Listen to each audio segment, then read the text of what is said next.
Hello viewers. தமிழகத்துல பெண்களுக்கு எதிரான பாலியல் குற்றங்கள் சமீப காலமா அதிகரிச்சுட்டே இருக்கு.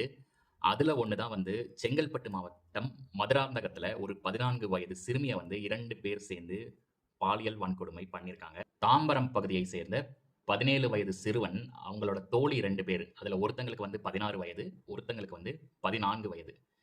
இவங்க இருசக்கர வாகனத்துல தாம்பரத்துல இருந்து மதுராந்தகம் போயிருக்காங்க. செங்கல்பட்டு மாவட்டத்துல இருக்கிற மதுராந்தகத்துக்கு. இங்க நள்ளிரவு டைம்ல அவங்க பயணம் பண்ணிக்கிட்டு இருக்கும்போது 2 நபர்கள் அவங்கள பின்தொடர்ந்து வந்திருக்காங்க. அவங்க மது அருந்திருந்ததாகவும் கூறப்பட்டிருக்கு. நம்மள யாரோ பின்தொடர்ந்து வராங்க அப்படின்னு சொல்லி உணர்ற அந்த சிறுவன் வாகனத்த வந்து வேகமா ஓட்ட ஆரம்பிக்கிறான். அப்படிதான் வந்து எதிர்பாராத விதமா ஆக்சிடென்ட் ஏற்படுது. அதுல எல்லாருமே வந்து காயமடைஞ்சிடுறாங்க.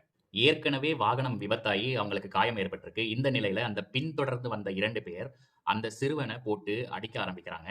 இதனால அவன் உயிர காப்பாத்திக்கிறதுக்காக அவனும், அந்த 16 வயது தோழியும் 2 பேரும் தப்பிச்சு ஓடிர்றாங்க.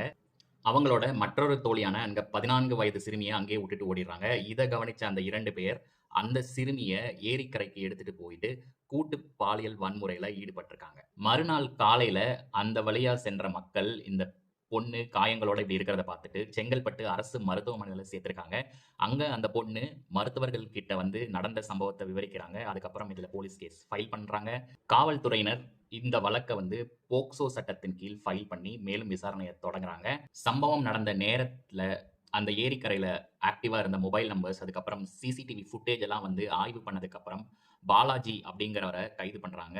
இந்த பாலாஜி அப்படிங்கிறவர் வந்து சென்னை கூடுவாஞ்சேரியை சேர்ந்தவர்.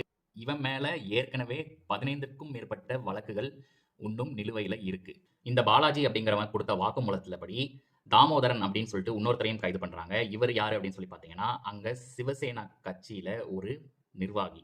இவரும் இந்த பாலாஜி அப்படிங்கிறவரும் ஆ, சிறைச்சாலையில ஏற்கனவே பழக்கப்பட்டவங்க. அவங்க வெளிய வந்து சேர்ந்து இந்த கூட்டு பாலியல் வன்முறையில ஈடுபட்டிருக்காங்க. இந்த கைதான பாலாஜி அப்படிங்கிறவன் attempt to murder, theft, robbery அப்படின்னு சொல்லிட்டு பல்வேறு கேஸ் இவன் மேல இருக்கு.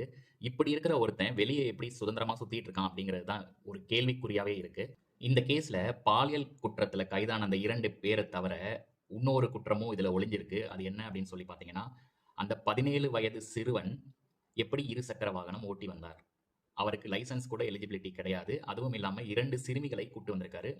ட்ரிபிள்ஸ் போறது. அதுவுமே வந்து ஒரு குற்றம் தான். இப்படி பெண்களுக்கு எதிரா குற்றங்கள் நடக்கிறதுல எந்த மாதிரியான சட்ட திருத்தங்கள் கொண்டு வந்தா, அவங்க பெண்களுக்கான சேஃப்டிய இன்னும் உயர்த்தலாம் அப்படின்னு சொல்லி பார்க்குற மக்களாகிய நீங்கள் என்ன நினைக்கிறீங்க அப்படின்னு சொல்லி கமெண்ட்ல மறக்காம பதிவிடுங்க.